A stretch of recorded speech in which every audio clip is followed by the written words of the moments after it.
already been through. You know?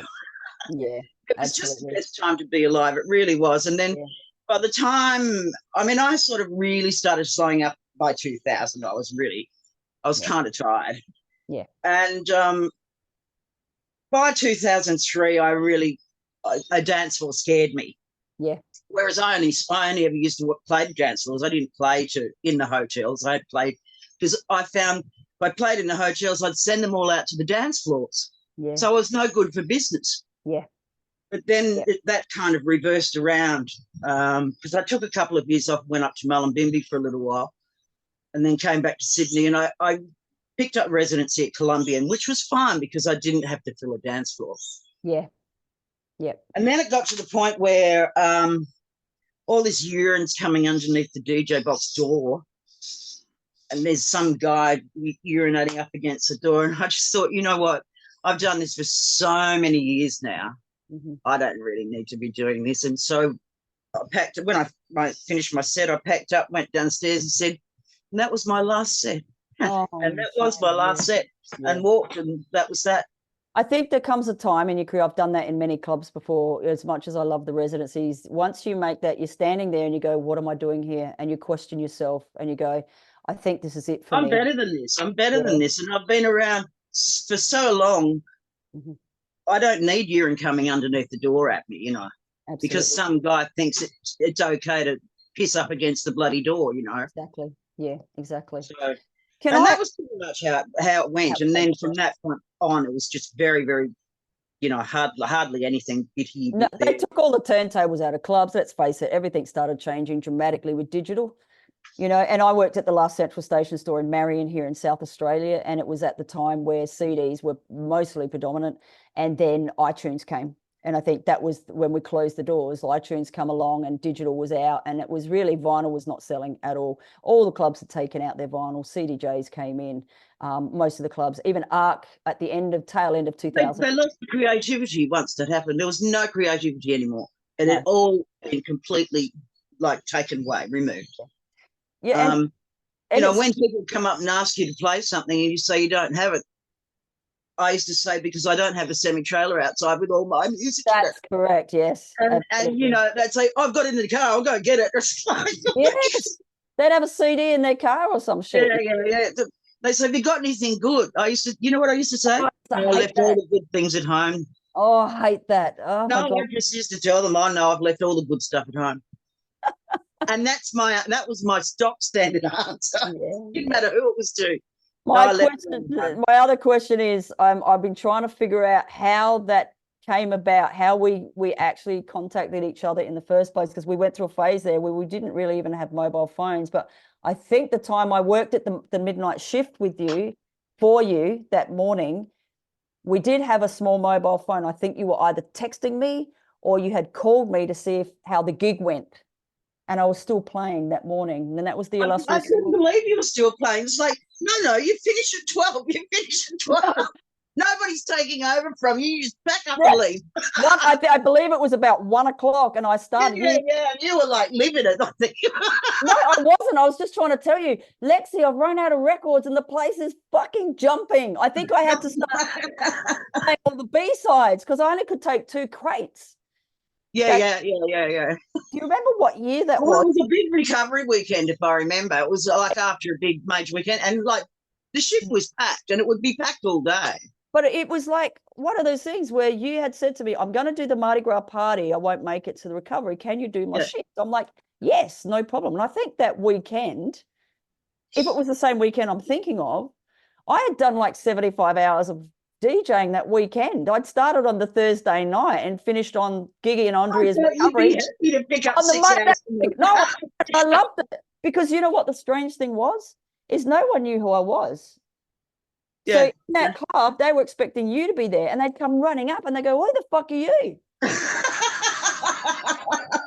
I'm Josh. Another bitch gone too. Oh, you rock. And to be honest with you, I'd like to thank you for that, because it was from there that my career just really took off in Sydney. And if it wasn't for you guys to give me that just one little leg up, it was amazing. And look, I look at it like this. are all family. Doesn't matter what state we live in. Yeah. We're all family. We're all in the same business. We've all got that same thing in common.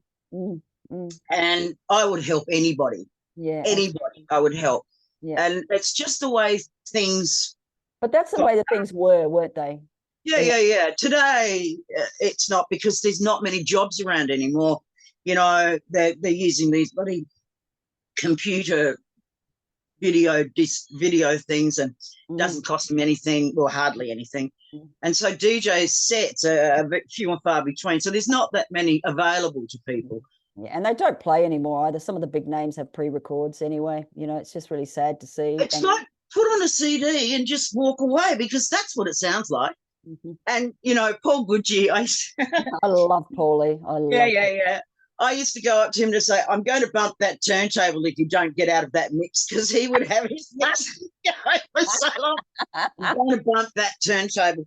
One night, I went, it was morning actually, it was Phoenix. I went in, Stephen Hawkins is playing, and I took a ukulele in with me. I said, I'm going to play with you. And I played the ukulele. He's going, that's awesome. That is good. Fun. It really was fun, and it was harmless fun. We weren't hurting anybody at all, and nobody got hurt. Yeah. Nobody got beaten and all of that. It was harmless fun. And then, because the parties were so successful, they were on every weekend. There was another different party on every weekend. And then Oxford Street got overrun by people that never used to go there before. That's a nice way of putting it. Yeah. DCM, and then the exchange to the later days. It was just like bang, bang, bang, bang, bang, bang, thump, thump, thump, thump, thump. You know, and some of the DJs that played there, I could actually sing their samples. Yeah, right. Where they'd sample stuff in their music. I could sing it, because that's all that they would do. Every week in, week out, week in, week out. Leave the box of records there, different DJ using the same records. They weren't, but that's what it sounded like. Yeah. And then shooting started and things started. You know, I think Kathy Pavlich gave up then. She went, no more, Lexie, I'm not doing it anymore. Yeah. Because it's not worth it, you know. Because they're just so many drive-bys and what have you, just going down the street. And it was a real shame, because Oxford Street was one of the safest streets that you could ever be on, ever. Yep. I agree. As soon as you got there, you felt 100% safe. Yep. But then it became 100% dangerous. Yep. And then, of course, the internet wasn't that far behind, and the demise of. And I don't think the young people today, they'll never know, because it will never be recaptured. And I guess you can't really recapture the past. But no, you can't. No. They'll never know what privacy means. They'll never know what 25,000 people in the showgrounds, the old showgrounds in Sydney, for a party will ever feel like, because now what are they, 10,000? Yeah. 10,000, mostly they're under bloody awning tents. Yeah. You know, I mean, the 25,000 party was the Dome, Horden, RHI, City Live, Betty Ford Clinic, and the Drag Bar. And the only thing that was underneath the tent was between the Horden and the RHI. Yep. It was, you know, and it was just, and it all sort of worked. And then they ripped out all the bloody Horden seating and had people running around cleaning up butts after them. And, you know, it all changed. It really did change. And not for the better. But see, young people don't know. And so they just think that you're just an old bloody person just whinging. But they don't know how much fun it all was. I'm lucky I got onto the tail end of that, because I remember the first lot of RHI and Horden parties I played was just right before all the changes happened. There was one Sleaze Ball where they had me on a stage in the middle of the room. It was rotating. Yeah. I was on there for 4 fucking hours. Well, they built it with scaffolding. Yeah, they built the whole thing. And it was spinning, and there was a cage around me. 4 hours. And I got up, and I was all but slowly though. So dizzy. I just couldn't. Every time I looked up, there was a different part of the room. You know, it was and there was guys hanging off the cage. You know, and it was fun, and it was electric, and playing the vinyl in those rooms. And you just got caught up in it. There's no way that you couldn't, unless you're dead. You just you just get caught up in it all. and because the energy level was unbelievable, and they come along with the bloody, oh, this is a show tonight, and it would be some really, really popular song, but it's like it's on at 1 o'clock and the song comes in at like 122 beats. I can't do that. Oh, no, but we've made it go really fast. It doesn't matter. It's the energy level. You don't understand. You can make it go 140 beats, but it's the energy level that you need. Exactly. And people's not going to cut it, but they did. Yeah, they did, yeah. Because it really was slow. I think that's one of the things where the transition of music was, I was playing, and I see you played in Icebox in Sydney as well. I used to play the Greenwood on Sundays to the straight kids in the chapel. Oh, that was always packed. Banging hard bass. Yeah.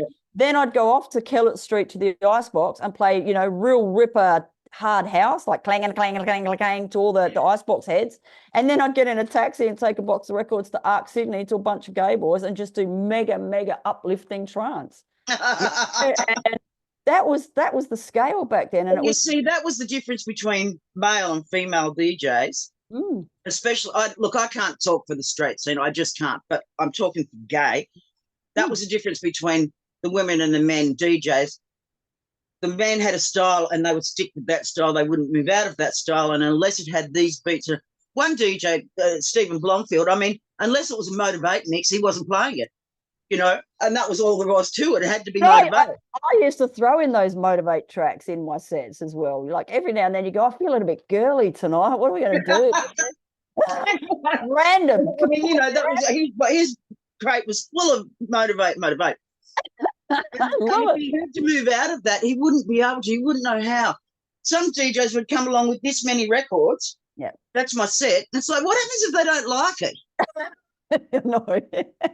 They just ignore me and just keep walking. But seriously, what happens if they weren't into that little bit of music that they've got there? Exactly right. No way. The women had to be a lot more diverse. Yes. Because they had to play to a lot more diverse people. Mm-hmm. And women were really hard to play to in the early days. Oh, dude, seriously, if I can honestly talk to you about that, I gave up on lesbian nights. Finally, we broke through, but it took a long time. Yes. I mean, the time that I played for Gigi and Andrea and Kinsella's, the music that I was playing in Adelaide in the straight scene, basically, the lesbians, I think. And I think it was also the drug of choice. And at that time, it was a transition of the very, very feministic lesbian market went into a little bit of a transition. They were taking the MDMA, they were taking drugs, they were like, woo! And I found it very comfortable around that time playing with Gigi and Andrea. They would have been really happy too having you play on the Sunday night because they weren't hearing the same music that they would have got every other Sunday night. Correct. Right. And that was great, but it was very, very short-lived. And then somehow all the lesbians started getting into R&B. And I was like, really? And R&B started taking over in Melbourne, especially. They're still playing R&B and lesbian nights in Melbourne. So Melbourne, they never played to lesbians in Melbourne, or hardly ever. It was always the men's. Yeah, I did a few, but not a lot. But this is what I'm coming to, because you, like I did, played mostly to gay men, and I loved playing to gay men. I loved it. And I got away in clubs, but I played gay men. Yeah. Yeah, and I got away with it by having a boy's name, which was until people started figuring it out. I got away with it because I just did. They come up with a DJ box and they go, "Who are you?" I go, "Josh." Okay. But it was great. I loved the male DJs, what they presented to the audiences, but then I just come in and play like really full on trance. So you had. And they had no idea what you were going to play, but you just serve it up to them and they would be, oh, wow. Let's talk about, I've read about on the resume there about international. That was one of the things I never really got. I got New Zealand as well once. But what was it like? Or somewhere? Sorry? Whereabouts in New Zealand? I played at a club called Halo in Southern. It was, I think it was a straight party. Oh, okay. I can't remember. But let's talk about, I think it was Berlin. Let me have a look. Share screen. Lexie. Oh, Germany. That was the Christopher Street party. Yeah. So you've got Pride Dallas, Christopher Street party in Germany. The Dallas wasn't a party. It was in a nightclub, but the nightclub was called JR and Sue Ellen's. Oh, stop it. One end was Sue Ellen's and the other end was JR. And that I got that after Mardi Gras, that whoever had been over to Sydney and they'd gone to Mardi Gras party, and that obviously like my set. When was, because Dallas, Texas is probably not the nicest gay-friendly place to be playing in. No, they were really good. They were really good. Yeah, and of course, you're sort of in the middle and you can oversee both sides because they didn't have separate DJs. It was like one DJ for both sides. Yep. And so if the women were sort of into what you do, I'd just look at the men. Yeah. But it all kind of worked because you were a guest. Yeah. You know, you were an international guest to play in their club over 2 nights. And so the women were pretty happy that it was a woman. Yep. And so they were sort of pretty much up for it. You know, the early nighters are never going to be up for whatever I'm going to produce anyway. So, yep. What was that in Dallas? Do you remember? Sorry? What year was it in Dallas, Texas? I don't remember now. I was trying to think, and it was one of the few that I didn't actually take home anything, like a flyer or anything. I did with all the others, and I just didn't and I couldn't find it online or anything. Yeah, no, there's a lot of things that are lost because we didn't have internet. Yeah, and no photographs. I actually like the whole no camera rule, but then when you're trying to research stuff now, it's difficult because we had a no camera rule. Yeah, exactly. Yeah. And let's talk about also that you won lots of awards, but you also talk about the CDs. Now, remember then Mardi Gras started CDs, bringing them out, and I remember that started the series, and the Mardi Gras 2 CD, which hit double gold status. That's amazing. That's Stephen Hawkins did the first one. It was unmixed, and the second one, which was the one I did, that was the one with the silhouette heads. That's correct. Yes. Yes. And they pulled a track that I'd chosen and put in another track which they hadn't run that by me at all, and that was like it's What's Up Front that counts. I didn't put that on the disc. Yeah, right. And it comes clanging in like a nightmare, you know, and it just didn't go with the rest of it at all. Had they spoken to me about it, it would have been different, but they didn't. Hence why other people get credits on the disc itself, because that was the third disc, the third issue. That's when they started mixing them. But nonetheless, that number 2 went double gold, and the deal was, if it went gold, I would get the framed gold disc. And that was the deal. It was, you know, I wasn't going to get any money from it or anything like that. I just wanted, if it got to any status, I'd want and they were going to do doubles anyway. So Mardi Gras would have got one, I would have got one. So they went to Mardi Gras and it went double gold, and they presented Mardi Gras with these things. Somebody took them. They just took them. So I didn't get pretty. It was very upsetting at the time, I must admit, but it was also very, very, it was around the time when Mardi Gras was about to shut up shop. Yeah, right, okay. Still at Erskineville, and it was almost going to be the demise of. So I kind of half expected it, but I did try and rescue them. But anyway, they're gone. Really? Oh, no. Yeah.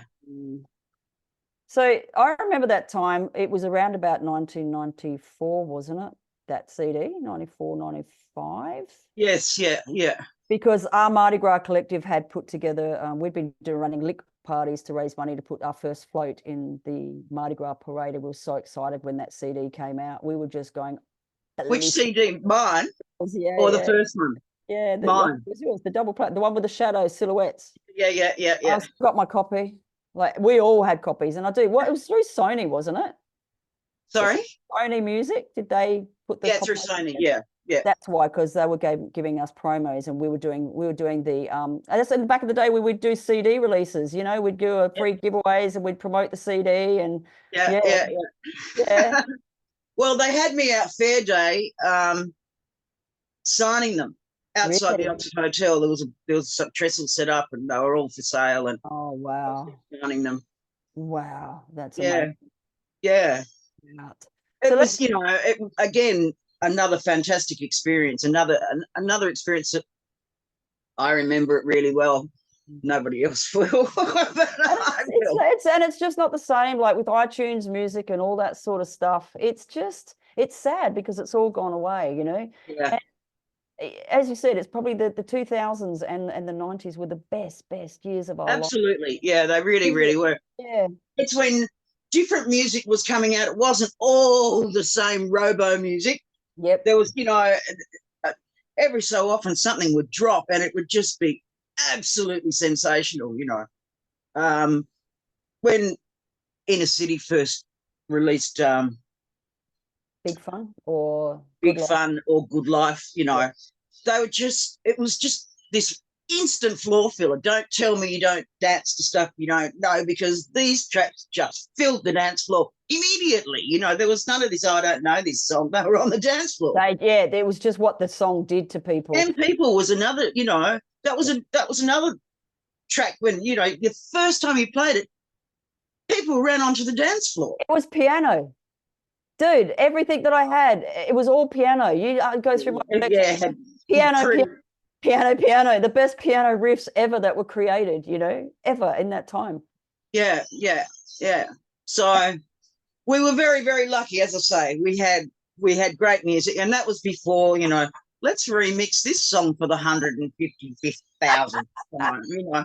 There's nothing wrong with the original. There still isn't anything wrong with the original. Right. The only thing you can improve on some things is you might give me a bigger intro. Alone. Give me a massive intro that's like 10 minutes long. In case I make a mistake, which is very often. That's awesome. So let's But, you know, when DJing for me, it was always about the music, never about the adulation. It was always about the music for me. Yeah. And I guess that's probably how I went for so long, because it wasn't about this fame or anything like it. It was about the music, and it was about what you create with that music out on the dance floors. Most of us really came from a time where no one really even knew who was playing anyway. The only people who really knew you would take the time to come up and talk to you. I remember the DJ boxes really weren't that people friendly. You could maybe see the dance floor really well, but a lot of them were, you were either up in some little thing that you had to climb up the stairs in, and you were a straight ladder like that going straight up. And even Mardi Gras, the first time I went to Mardi Gras, I remember my first trip on the dance floor, and I remember the first song that I literally went, woo, right, was Rolo Goes Mystic, Love, Love, Here I Come. And that breakdown and the lighting they did in that room just was unbelievable. Blew my head. It would have been Alan Parkinson. Pearl would have been doing that. Pearl would have been doing that, yes. But I remember trying to look for the DJ, and you could see 4 or 5 heads up in this thing, right? And you could see about this much. And that's all the lighting guys. That's not the DJ. Yeah, but that's what I'm saying. Most of the time, they were either in the same area, and you'll try and go, which one of them? The DJ's right over on the corner. and if you miss the intro and the outro, you go, who the hell is this guy, right? We had a roster to have a look at. You actually really didn't know. And I think that's the difference is, like you said, a DJ was booked on the music itself and the current trend at the time. Yeah. And they would go in there and just blow people away. And I remember the first time that I played Mardi Gras and the RHI, we had put the float in the year before, but I managed to get the gig. And I remember looking around and I thought, I can't see the people. And I'm so used to playing in front of people in Adelaide, like right there. Well, you couldn't see the people. Couldn't. So really? I remember, I could just look over and I could see everyone. I could see everyone. But you're in the RHI. How could you not see the people? You're like this. You can't, there's a barrier, right? But you see them out there. Right. Over one of the sound guys' boxes, and I stood on top of it. Yeah. Like this. I played in Melbourne. It was Winter Days. It was absolutely Winter Days was fucking insane, wasn't it? Winter Days. Winter Days, yeah. Played a couple of those, but anyway, when I first started, the sound engineer that was there, he thought he'd just play around with my sound, which he did. Oh no. And I put up with it for about 4 tracks. Yeah. And then walked up to him, and I kid you not, and I had witnesses. I said to him, if you do not put my sound right, that's the last record I'm playing. Yeah, right. And he just thought, yeah, right, yeah, big shot from Sydney, yeah, sure. It ran out. I just stood there. I didn't play another record. Oh, you're gold. Oh, shit. And there we're down on the docks, and like it's a sellout party. I didn't put another record on until, oh, yeah, try it now. And of course, it was fine. But he had echo, he had everything coming in through my headphones, and he really sabotaged me. But I sabotaged him right back, and stood there. And that sort of went down in party history, apparently. Yes. Now the DJ from Sydney, this stop the music, bloody diet says, that's it. No, don't take no shit, babe. Seriously. Well, I was just doing pots and pans everywhere because I couldn't hear a bloody thing. Like, not a thing. Sound check, fine. That stuff used to happen to us girls all the time. And sometimes I didn't realise it was happening. I thought it was my ears. Like, and No. And in the end, I guess after I was quite happy establishing with a name established, I wouldn't put up with it anymore. Because I would think, what would Stephen Hawkins do? What would Stephen Hawkins do? And that's how I used to. He would say, fix it or I'm walking. And that's what he would do. That's what you had to do. And it worked. You had to strap on a set of balls. I spoke to DJ Jules from Melbourne. Yeah. She said the same. I said, what advice would you give any young girl DJ? And that is strap on your balls and don't take no shit. No, you can't. And you can't, not from anybody, not from your colleagues. And they're supposed to give you support. But a lot of the time they don't. Mm-hmm. I've always supported young. I've always supported new DJs young. Doesn't matter whether it's, whether it was a woman or a man, I've always supported them until, there's only ever been, in fact, I've played with triple figure DJs from all over the world and every state in Australia except for Tasmania. And there's only ever been one that I really, and I won't say the name, but there's only ever been one, and that's pretty good going, that I just couldn't get on with, not for anything. And that's pretty good considering how many DJs I've worked with and how competitive it all became at that time too, because all of a sudden DJs were getting adulation. Yeah. So everybody was a DJ and everybody wanted to be a DJ. And, Can I ask too, I love that thing. It's like, everybody's a DJ until you put a pair of these in front of them and there's a picture of a turntable, 1200. Exactly. And it's true. Yeah. Did you find though, I always found that internationals, the big internationals, I mean, Australia never got enough kudos. Not a lot of us toured. There was a few people that got to play Love Parade. There were a few people like Nick Fish got in somehow. Paul Holden was a very popular one over there. But that was all raving music though. That's correct. Alex Taylor he's played Ibiza many times. Yeah. So the thing I want to say is that sometimes I was sometimes disillusioned by how good a certain international was, and when they came over to play, they actually weren't that good. And that's really hard to play internationally. Yeah, and sometimes us support people would whoop the shit out of them. And they kind of went with their tail between their legs back home, but none of us ever really got a good look in overseas. That's happened at Mardi Gras, that's for sure. A few of them, they'd come over and they were just terrible. Yeah, terrible, and they couldn't wait to get out of the place. The last time I played that, because I used to think that Mardi Gras, we should be showcasing our own homegrown talent, not bringing in international DJs. We've got really good talent here. If they want to come to the party, they can come and listen to Australian DJs. That was always my point with Mardi Gras. And it was like Sleaze Ball. Sleaze Ball, what's going to be the theme for Sleaze Ball? It's like Sleaze Ball is the theme. That's the theme. That's the theme, yeah, exactly. Who would you like to play at Sleaze Ball? Oh, Kylie. Why? It's Sleaze Ball. Yellow is what you want. Because think about it. Kylie at Sleaze Ball, it's not happening. It's Sleaze Ball. Yeah. And that is the theme. And it was all of these new young people going into the community and changing things around. It's like, why? Yeah. And now they don't stagnate the closing time. Everything closes at the same time. Why?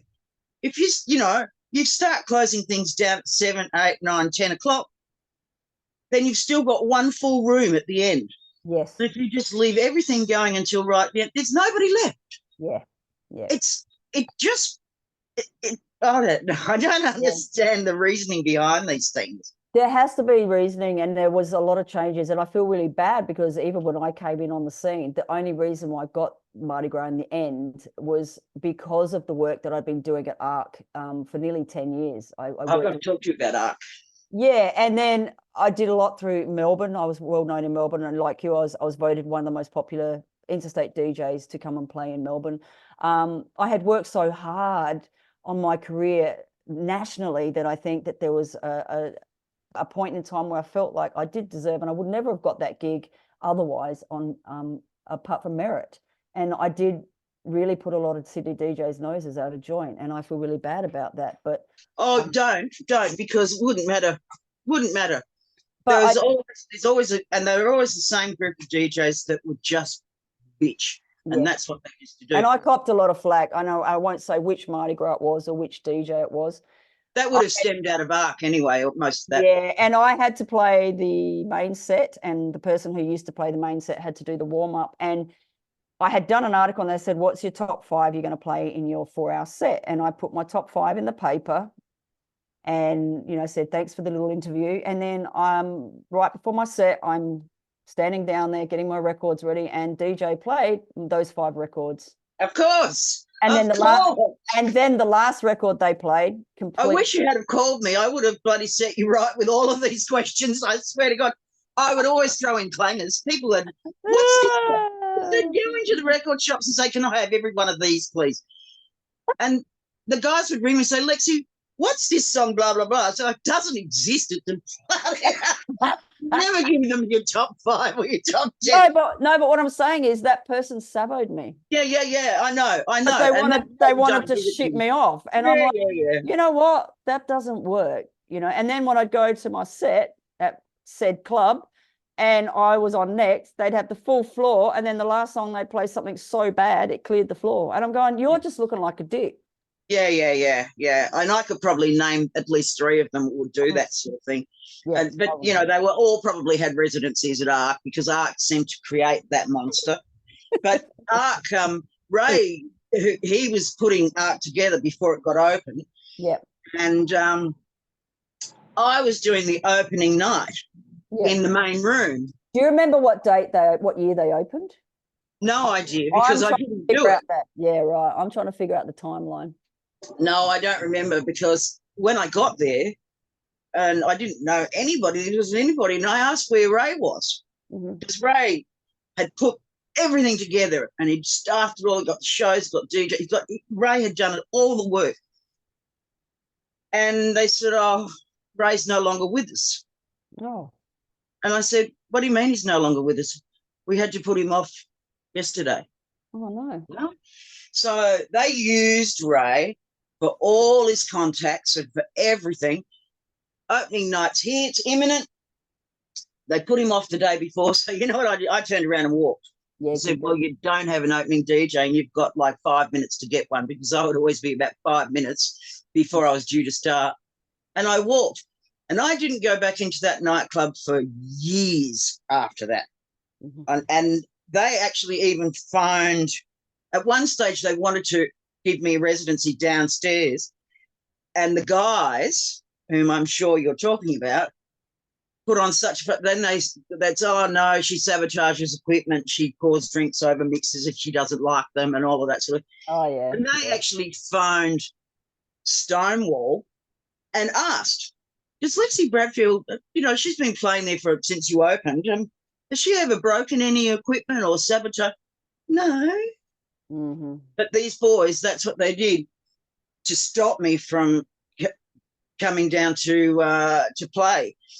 Yeah. It was just what they used to do, and it was just seemed to always come out of ARC, and it was always the same. Yeah. The same guys. And it's a shame because, like we would do anything for anyone, give anyone an opportunity. I ran Sleaze Balls here in South Australia. I don't even know if I brought you over once. I can't remember, but I brought Kate over. I brought Alex over. We brought, who else? Like a ton of people over. And always doing them favors and things like that. And it took everyone years to return the favors for me, but they eventually did, because it became like a mateship, you know, and they realized that, you know, but there was a lot of DJs when you walk into Sydney, and I found Melbourne to be a little bit more relaxed, but Sydney was very quite Because Melbourne was still pretty much segregated. Yeah. Only time it wasn't with the majors, but it was segregated in terms of bars and things. It was like the girls were the girls and the guys were the guys, and they didn't sort of intermix that much. Yeah. Yeah. Which was interesting because it was a major city. I mean, Brisbane didn't, Adelaide didn't, Perth didn't, and you'd think that Melbourne sort of would have, but and they had the numbers to be able to do. They just didn't. They just sort of remained that same. And whatever happened, whatever works in the state, it doesn't really bother me. But it is very difficult to move into a state and just play, because they don't know what you play. They don't know what you, unless they've been to sort of lots of parties in Sydney or whatever. They don't know what you're about, and you don't have enough time to get a feel for what's going on there. You've got to do these things, bang, bang, bang. Otherwise, you've lost your room, and they're really hard to get back again. Exactly. Yep. Did you find the Also Foundation did quite a good job at the Also Foundation parties? Like Winter Days was always a great party. The Docs parties were amazing. You know, Red Raw was amazing. But they were like the Mardi Gras. I think it was at that time the big parties sort of brought a lot more people together, and I was glad that the things like the tents disappeared, and you know, people stopped segregating and started partying a little bit more.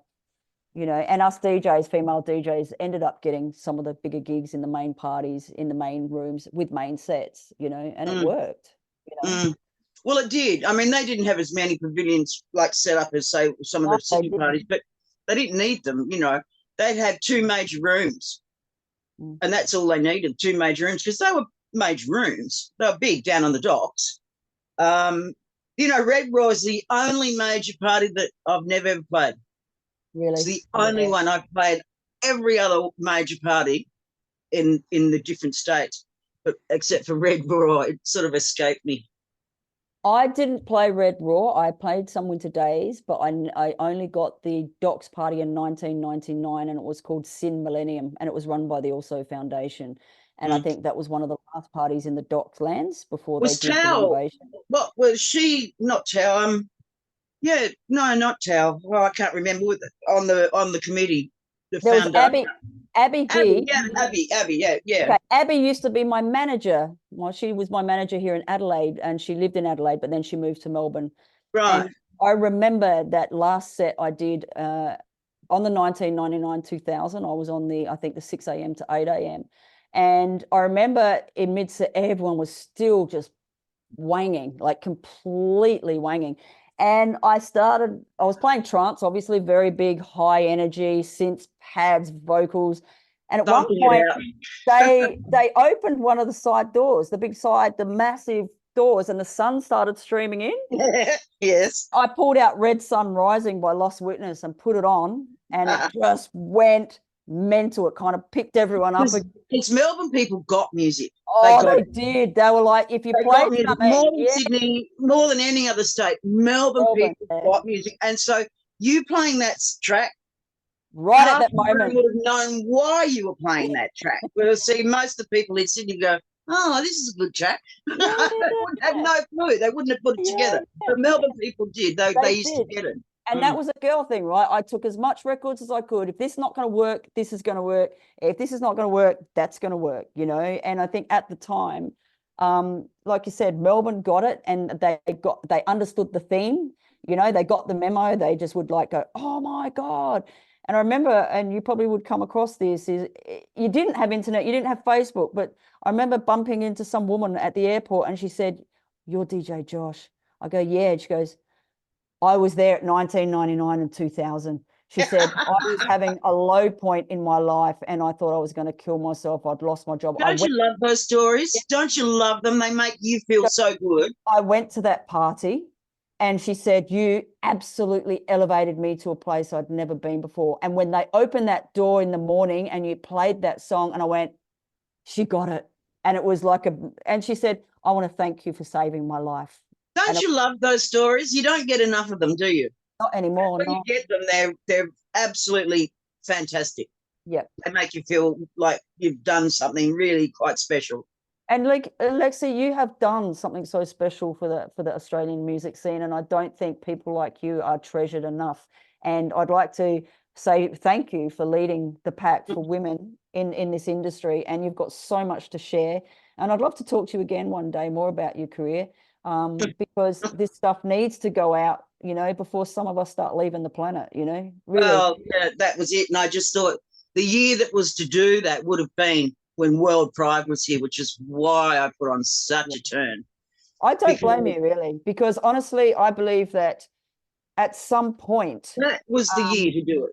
That's correct. And I went over to World Pride, but the only reason why I went is I got a phone call from Virgin Airlines and they wanted me to DJ on the plane on the way over. Yeah, I read that. I read about that. So me and Kylie just jumped on a flight and came over and just sussed it all out. We didn't go to the big party or anything. But if a time was going to be, it would have been that. And it's such a shame. That was the whole point. It's like, you know, this is the time. This is the year.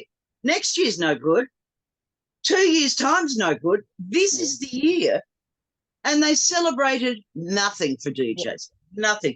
A tiny bit in one of the exhibitions, and it was all to do with the wicked women and Inquisition parties, pretty much. So Bill Morley, Stephen Hawkins, Robert Rassick, and the girls. Well, there was a bit of Gemma that was there, and a bit of Kate. Yeah, but touched on like not even 1%.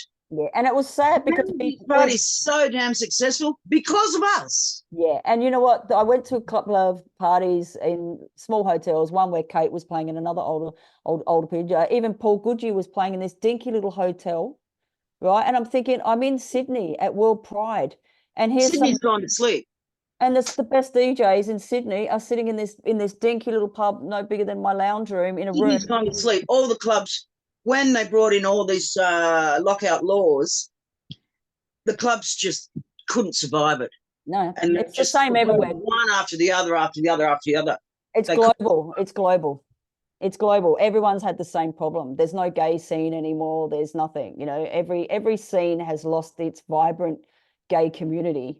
And my question to you is, what do you think is the singular reason for that?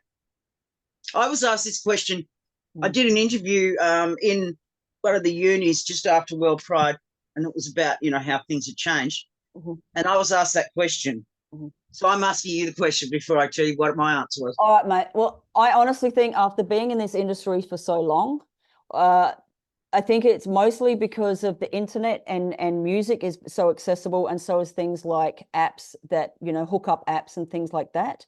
People don't need to go to nightclubs at all. So that would be your answer, the internet, basically the internet. Not just the internet, but if you look at the social circles of it, things like the hookup apps with men, you know, they treat each other like shit, and they can hook up outside. So if you look at the reset that COVID did, right, people had access to each other online.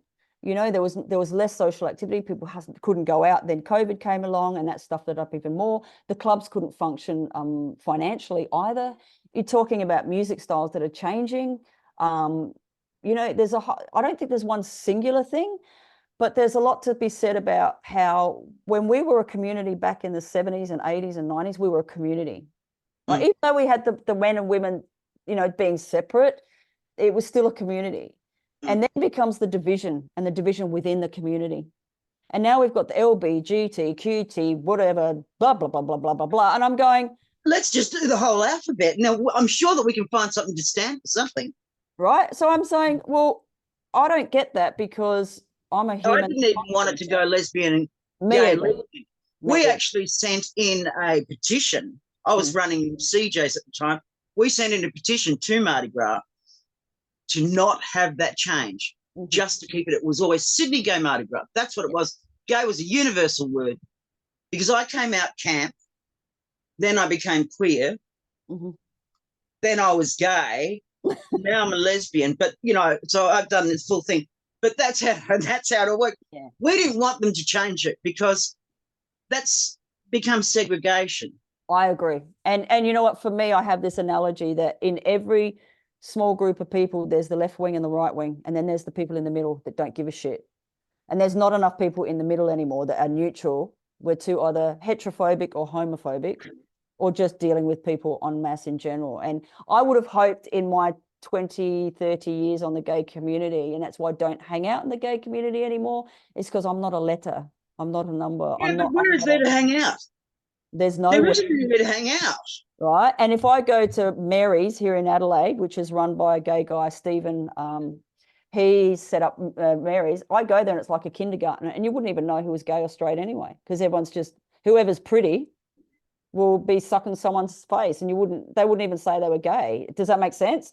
So I feel like we've gone from strength to strength in a way that gays and lesbians and people about their sexuality are more, the young generation are more open about it. Even our daughter, she comes and tells us about the LGBTQ and all these kids transitioning in at school.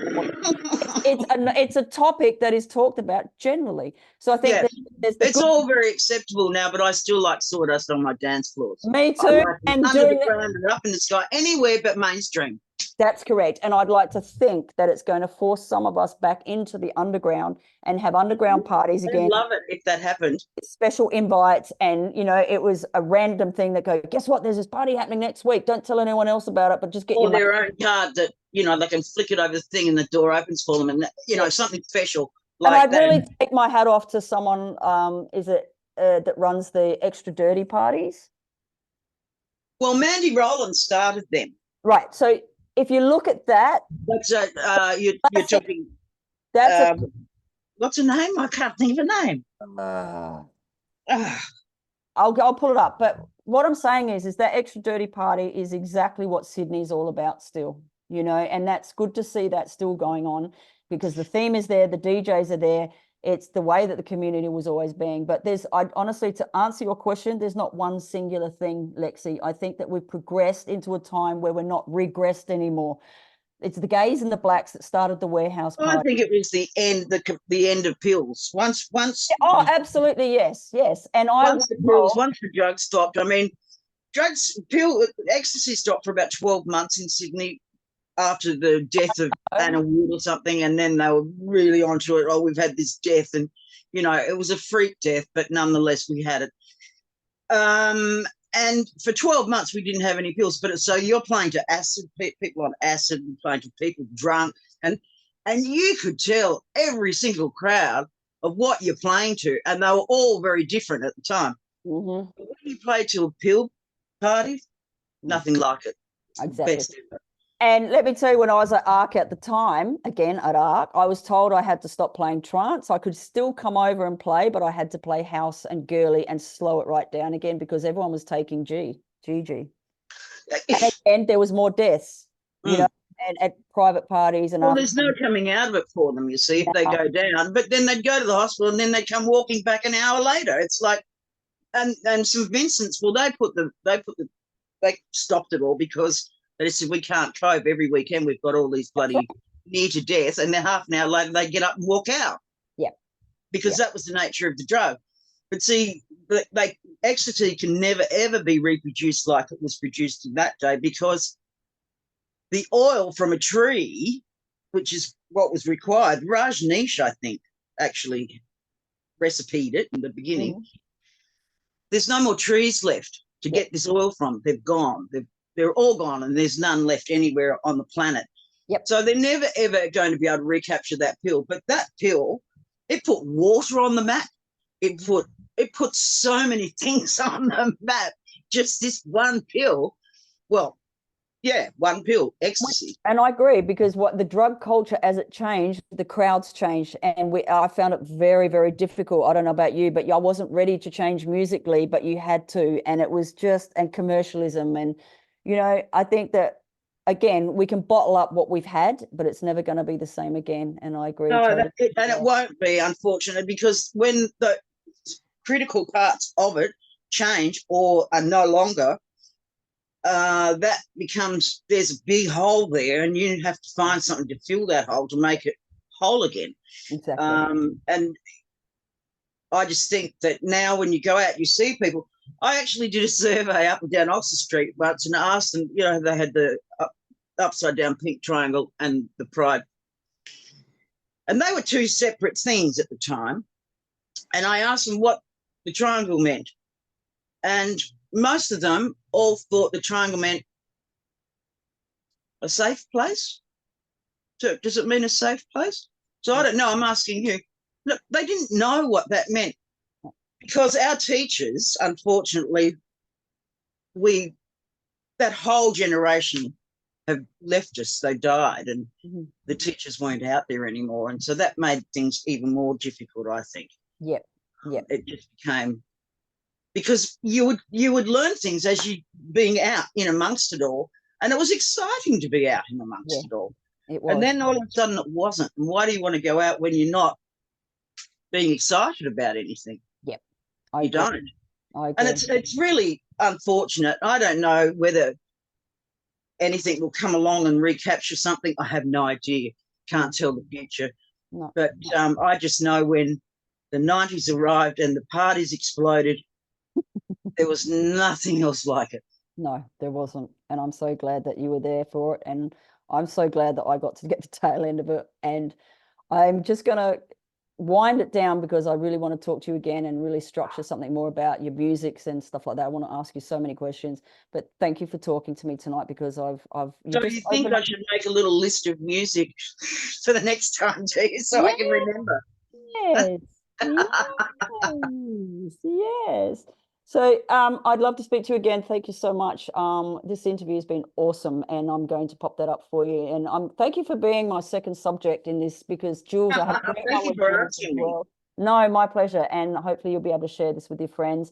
I'm also looking at hopefully getting stuff like this sent to the Gay Lesbian Archives as well, to make sure it goes into the right hands as well. So thank you so much. You have been you're such an awesome person, and my contact in the past with you, even though it was less frequent than I wished it would have been, it's always been a pleasure to know you. And yeah, but I always used to think about you every time they advertise the Adelaide Festival and things like that. I thought, I bet Josh is involved in that. I bet Josh is involved in that.